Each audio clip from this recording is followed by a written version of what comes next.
자, 여기까지 이해됐죠? 자, 이해됐으면 또 한 단계를 더 들어가 보겠습니다. 그러면 이게 어떤 별인지.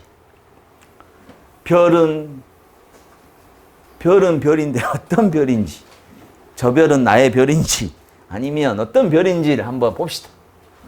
자, 별을 좀 더 구체적으로 보면 먼저 여기 해놨네요. 자, 수성이라는 별을 봅시다. 수성은 어떻게 가느냐? 수성은 어디서 가냐? 수나라는 신에서 생하고 자에서 왕하고 진에서 묘. 삼합이야, 삼합. 자, 볼까요?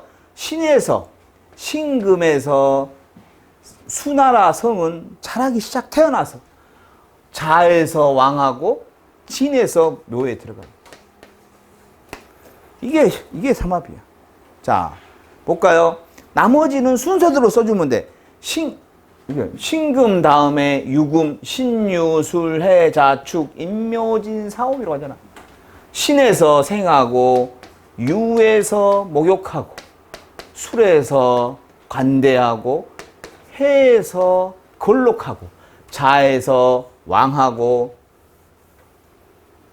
쇠에서 축토는 축에서 쇠하고, 그 다음에 다시 봄이 시작되니까 임목이 병이고, 묘목이 사고, 친에서 묘하고, 그 다음에 사화에서 절하고, 오화에서 미하고, 태하고, 미에서 양에서 다시 신유술 해자축.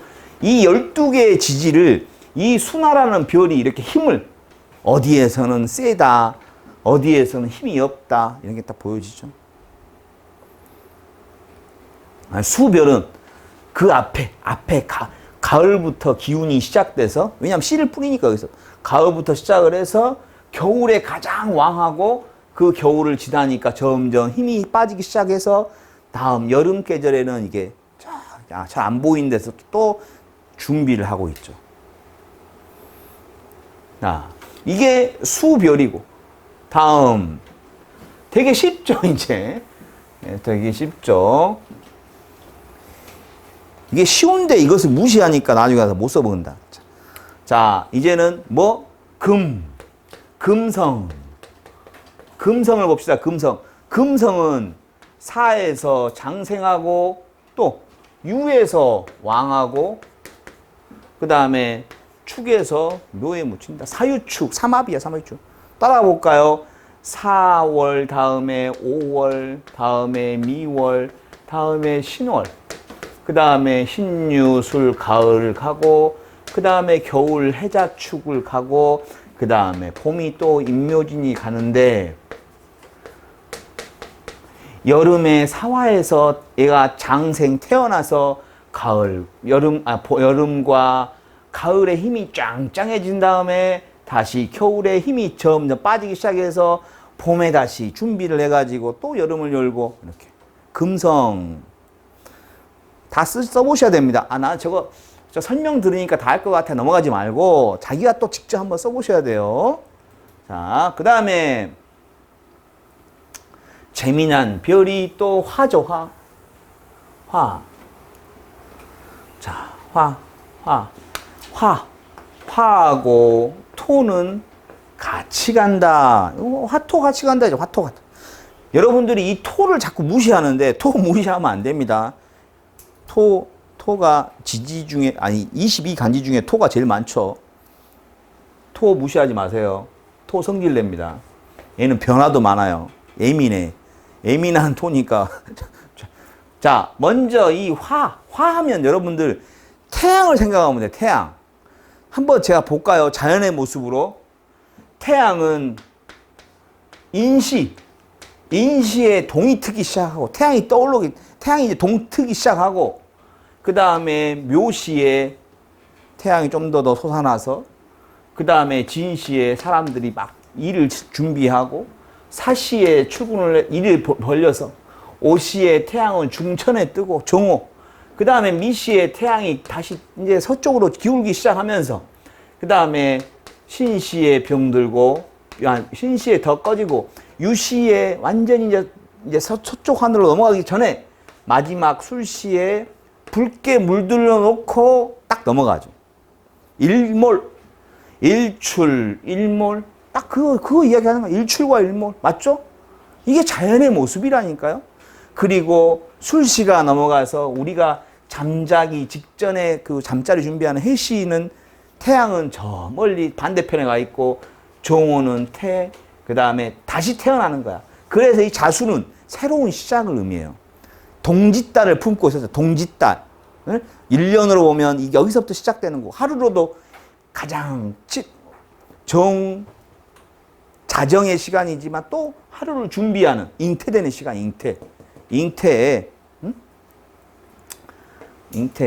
그 자수의 그 나중에 여러분들이 공부를 또 하게 되면 알겠지만 이 자수는 겨울에는 대설과 동지를 품고 있는데 뭐 괴로 보면 얘는 이게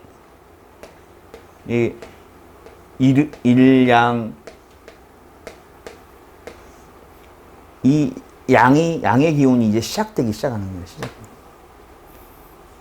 이게 자수야, 자수. 자수는 끝이 아니고 이것은 엄마의 뱃속에 잉태됐다. 즉 뭔가 양의 기운이 시작돼서 뭔가 시작되는 거야. 그 다음에 양에서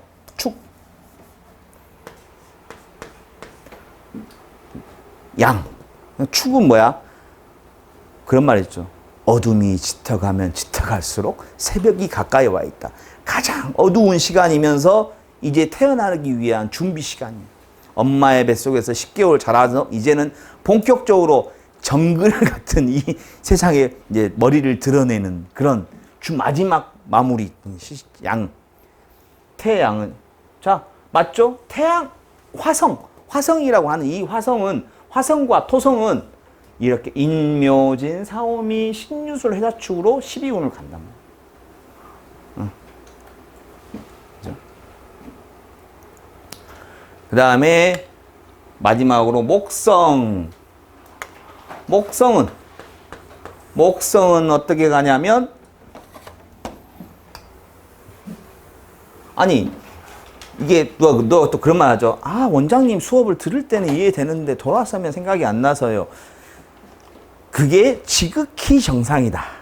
왜냐하면 명리는 그렇게 자꾸 잊혀져야 또 공부하고 또 보고 해야 명리가 내 손에 계속 잡혀 있어야만이 이게 명리를 할 수 있다. 그죠? 그래서 계속 잡으려고 여러분들을 잡게 하려고 매일 명리를 잡게 하려고 명리는 머릿속에 들어가는 순간 싹 지운다. 내 머릿속에 지우개가 작동한다. 자, 목성은 해에서 생하고 여기 있죠. 해에서 생하고 묘에서 왕하고 미에서 묘한다. 해, 묘, 미. 해묘미, 해.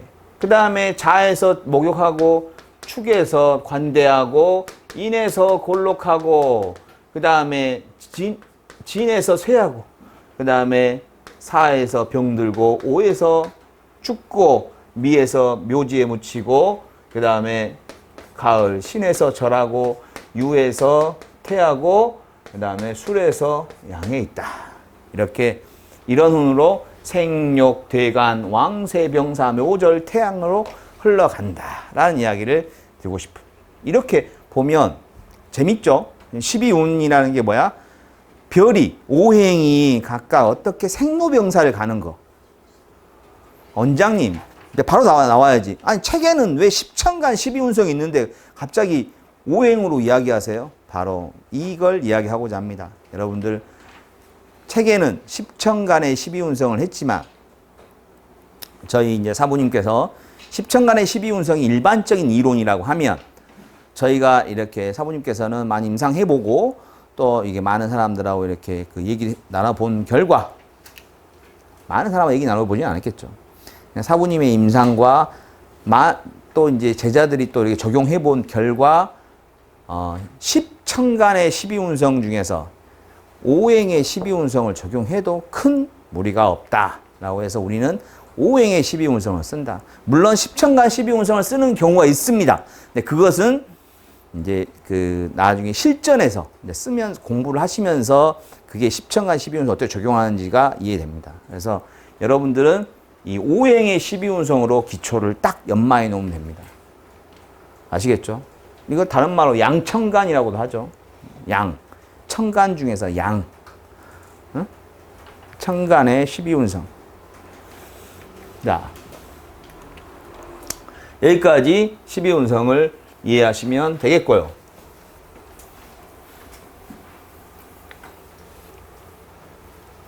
살짝 맛배기를 보여드리겠습니다.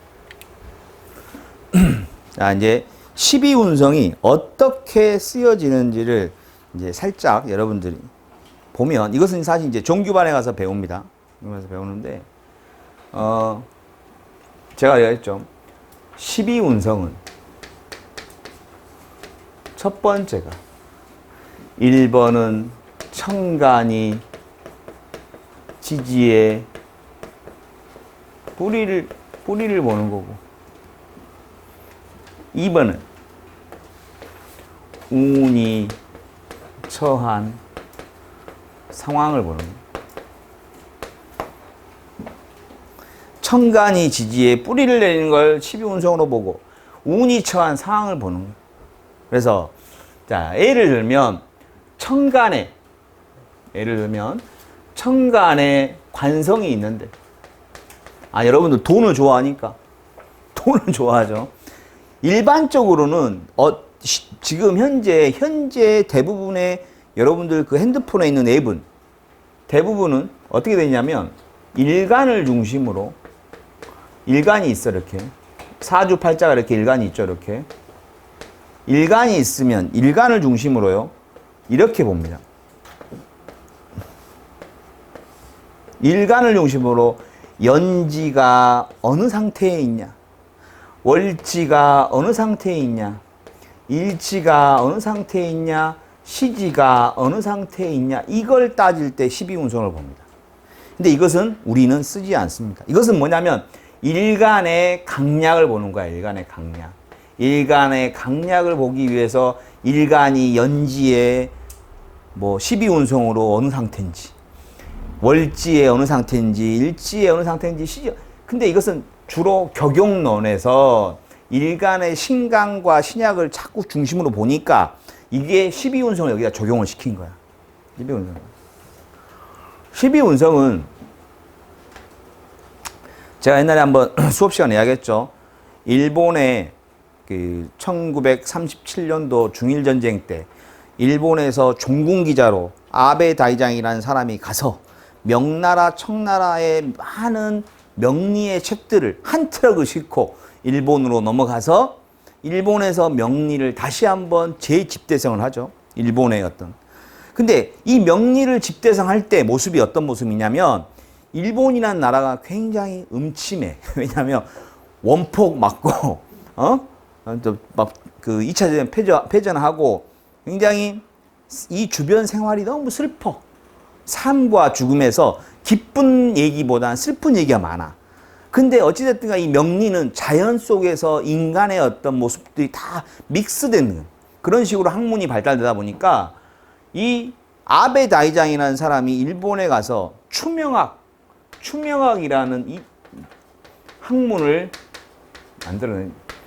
일본은 그래서 명을 추론한다 해서 추명학이라고 하고, 또 중국은 뭐라 그래? 산명학, 명을 산출한다 해서 산명학이라고. 대한민국은 명리학이라고 하죠. 명리학.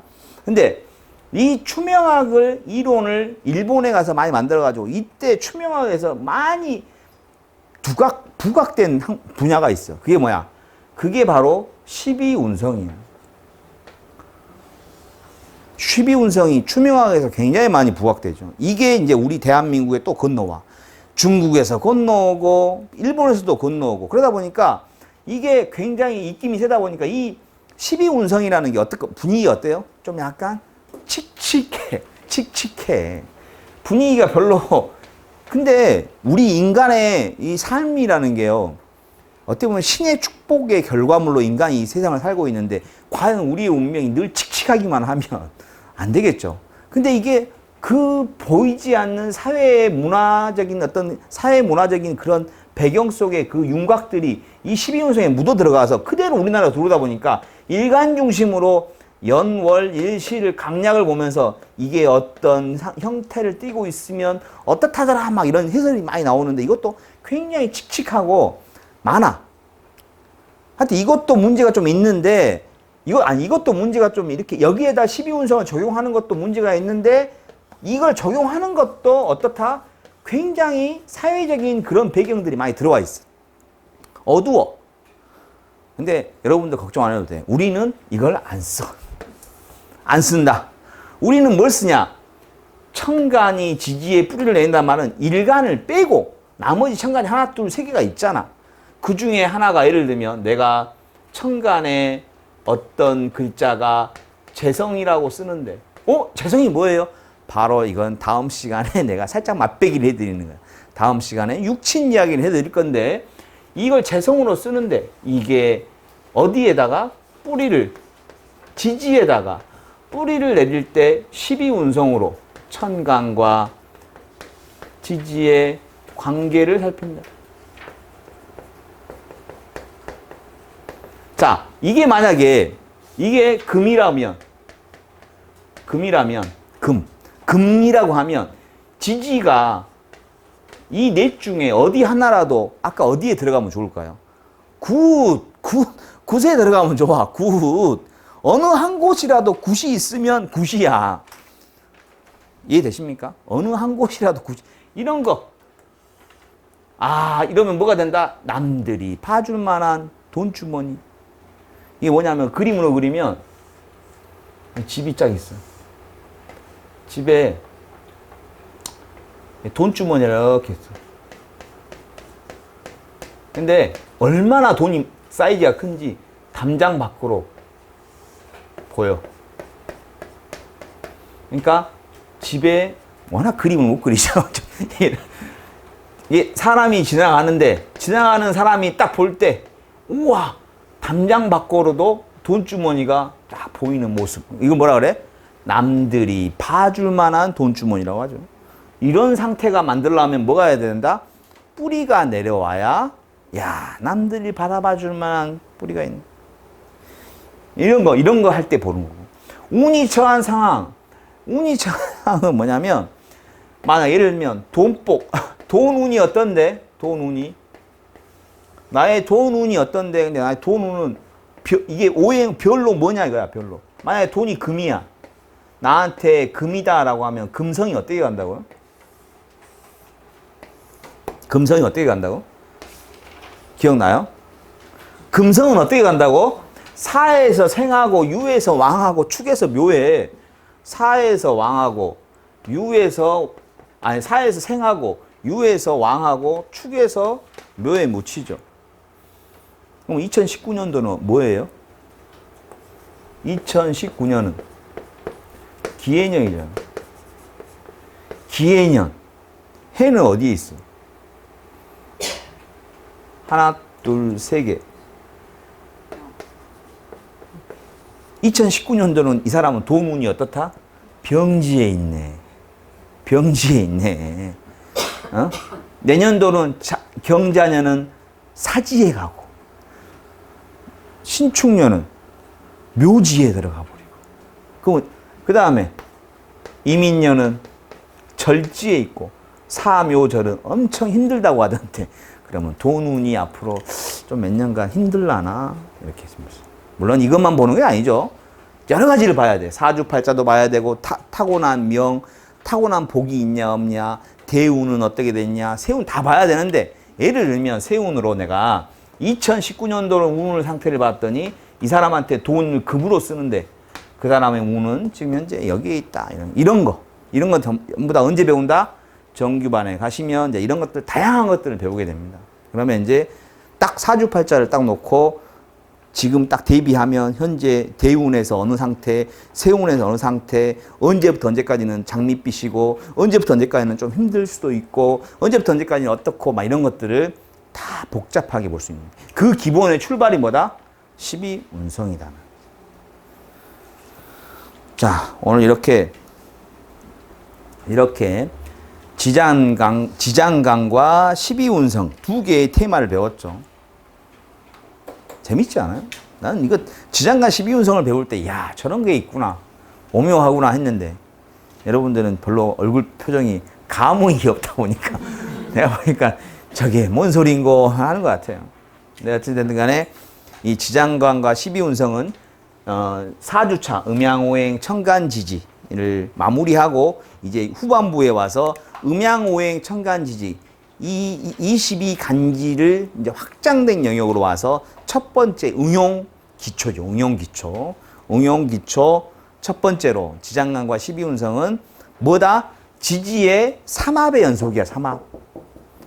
지지 삼합이 엄청 중요하겠죠. 그래서 지지 삼합의 연속이다. 또 하나는 그래서 지지를 어떻게 알아야 된다? 무조건 캐릭터를 두 개로 알자. 하나는 타고 태어난 종친의 피는, 혈연은 이씨, 김씨, 박씨, 뭔가 시간과 계절을 표현하고 있고, 또 하나는 지지는 본인의 또 다른 피가 흐른다. 나는 댄스 기질을 갖고 있는 뭐 그런 거. 물론 또 아니면 뭐 고스톱 기질에 있는 고스톱 기질 있고, 동호회 기질. 그러니까 피를 받고 내려온 나의 어떤 기본 시간 계절, 또 하나는 운동성. 이렇게 두 개의 개념으로 삼합을 이해하시고 이걸 응용을 해서 첫 번째 기초로 지장간과 12운성을 익히셨습니다.